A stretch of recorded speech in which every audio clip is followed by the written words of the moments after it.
warahmatullahi wabarakatuh. Bersama saya Andi Nurukadri Fitrayani di komunitas Pemuda Jujur.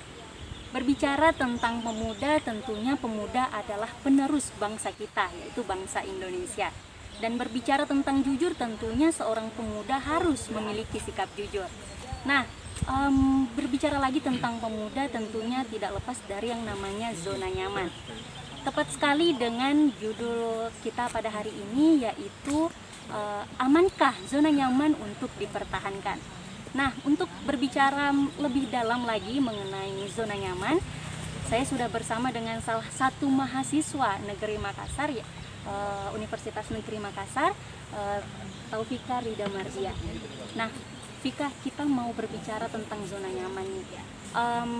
Bagaimana sih menurut Vika tentang seberapa berbahayanya zona nyaman di kehidupan mahasiswa atau pelajar? Oke, menarik sekali tema yang diangkat teman-teman dari komunitas Pemuda Jujur ini. Berbicara mengenai zona nyaman. Nah, semua orang pasti suka berada di zona nyaman itu sendiri. Siapa sih yang nggak suka kalau kita bernyaman-nyaman gitu ya? Nah, tapi ada suatu waktu kita harus keluar dari zona nyaman itu sendiri. Nah, berbicara bagaimana bahayanya zona nyaman itu, sebagai mahasiswa nih ya, pasti itu sangat berbahaya kalau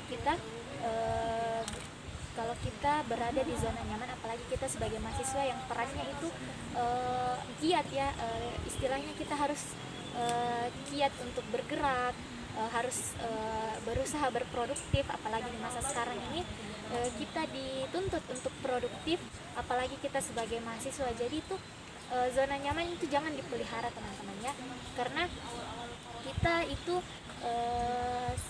sebagai mahasiswa ini harus memiliki bakat yang bisa kita kembangkan untuk bagaimana kita ke depannya ya. Apalagi kita ini kan tadi sudah dibahas adalah kita adalah pemuda yang bisa yang menjadi generasi penerus bangsa. Nah, kita di sini perannya apa istilahnya? Tentunya pemuda sangat sangat penting bagi sangat negara. Ya. Jadi masa depan negara itu ada di tangan seorang pemuda, teman-teman. Jadi kita harus memiliki rasa empati untuk negara kita ini, untuk terus mengembangkan diri kita untuk demi kemajuan negara kita itu sendiri.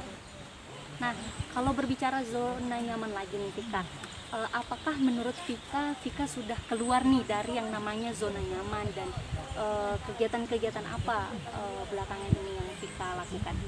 Ya, kalau aku sendiri sih, menurut persepsi aku masih berada di pintu untuk keluar dari zona nyaman itu sendiri. Belum resmi keluar ya? Iya, maksud saya kalau menurut aku sendiri ya, karena itu yang aku rasakan. Aku masih ada suatu waktu aku merasa kok aku masih di sini terus gitu. Jadi kayak aku merasa masih belum keluar dari zona nyaman. Tapi berbicara soal kesibukan, ya pasti seorang mahasiswa kesibukannya ya pasti kuliah. Apalagi sekarang kuliahnya online. Jadi kita bisa membalanskan antara kita menyibukkan di luar perkuliahan dan di kuliah itu sendiri. Nah, sekarang kan ini kita ada di masa pandemi, di mana masa yang meluluhlantahkan semua masyarakat untuk terus membuat inovasi atau pembaharuan baru untuk dirinya sendiri secara khusus ya. Nah, kesibukan aku itu aku menyibukkan diriku untuk kepentingan diriku sendiri. Kayak aku punya potensi yang bisa menunjang perkuliahan aku yang menjadi prioritas utama saya begitu.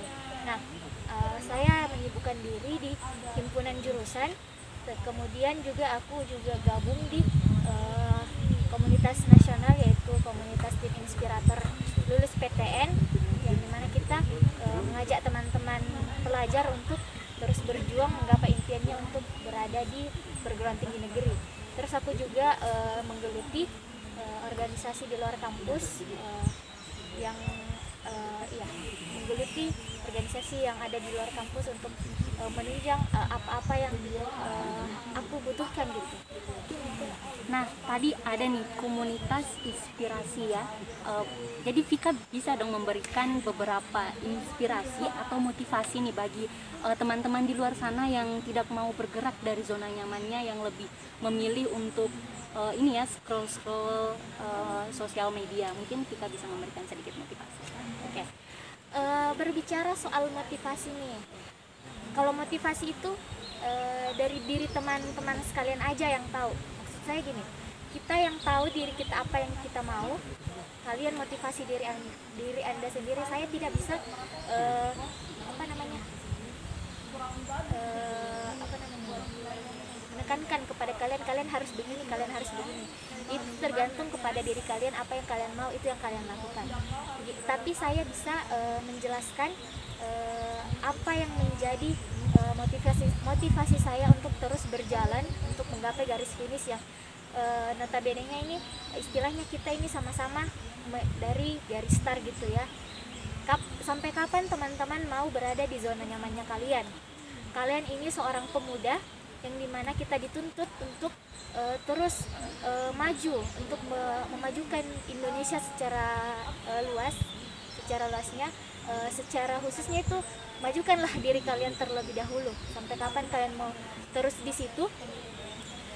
Ibaratnya kita gini, kita ini sama-sama star loh, tapi teman yang ada di depan kalian mungkin 1 atau 1000 langkah yang ada di depan kalian sudah mau mencapai garis finish, lantas kalian masih ada di garis start. Kalian sudah tahu, kalian punya potensi, kalian punya kemampuan, kalian punya kelebihan. Nah, saya tahu kelebihan dan kekurangan itu ada pada diri setiap orang, tapi usahakan kalian jadikan kekurangan kalian menjadi kelebihan, dan jadikan kelebihan Anda untuk menjadi diri Anda itu sendiri. Jadi menjadilah versi kalian masing-masing gitu ya. Kalau misal kalian nggak pede, kalian takut mencoba, kalian istilahnya kayak takut gitu ya, nggak berani memegang hal-hal yang belum kalian sentuh. Sampai kapan kalian mau begitu? Kalian itu maksud saya gini, Mungkin mereka bisa ya, tapi gimana kalau mereka misalnya nih Vika kurang percaya diri untuk menunjukkan potensi mereka. Mereka selalu mengatakan saya tidak bisa, dan mungkin ini ya lebih baik mungkin saya seperti ini, dan karena saya merasa diri saya tidak bisa untuk seperti orang-orang lain yang telah maju 1000 langkah di depan saya. Nah, itu tadi yang saya bahasakan begini. Analoginya seperti ini teman-teman. Kalau kalian lapar, ya pasti butuh makan lah ya teman-teman. Tapi makanan yang ada di depan kalian itu kalian nggak suka. Tapi di posisi lain kalian sangat lapar. Kalau tidak lapar pokoknya nanti lemas, pokoknya sakit kalau tidak makan. Tapi makanan kalian yang di depan ini kalian tidak suka, tapi kalian perlu makan gitu. Jadi cobalah sedikit, icip-iciplah sedikit makanan itu. Sama seperti halnya kalian harus keluar dari zona nyamannya kalian. Cobalah untuk bereksplor. Dunia ini sangat luas teman-teman. Kalian Banyak yang bisa kita lakukan ya. Selain hal berlembaga, berorganisasi, kalian eksplor diri kalian yang bisa menunjang apa yang menjadi kebutuhan teman-teman, yang bisa menguntungkan diri kalian dulu, baru kita bisa bermanfaat bagi orang lain. Jadi maksud saya gini, pokoknya kalian harus tahu apa yang kalian mau, tahu apa yang kalian inginkan, lalu coba untuk lakukan apa yang kalian inginkan itu. Pokoknya cobalah dulu. Kalau tidak ada, kalau belum dapat, coba lagi yang lain. Kalau belum dapat, coba lagi yang lain. Jadi sampai kalian bisa mengejar teman-teman kalian yang ada di depan garis finish tersebut. Jadi kalian itu perlu niat dulu ya, pasti ya, niatnya dulu ada, terus mencoba, terus berproses, karena semua kita ini, semua teman-teman yang ada pemuda-pemuda Indonesia ini untuk mencapai garis finish tersebut pasti membutuhkan proses, dan itu pasti ada pelajaran di dalam proses itu, karena setiap hasil itu tidak akan pernah mengkhianati proses. Mungkin teman-teman harus merasakan proses itu untuk mencapai garis finish. Sangat butuh perjuangan yang sangat keras ya Vika untuk mencapai garis finish. Nah, Vika tadi mengatakan coba kalau tidak cocok tinggalkan, coba kalau tidak cocok tinggalkan, seperti misalnya koleksi, seleksi, dan resepsi ya, kita umpamakan seperti itu. Nah, karena kalau punya banyak koleksi kan kita bisa seleksi lagi.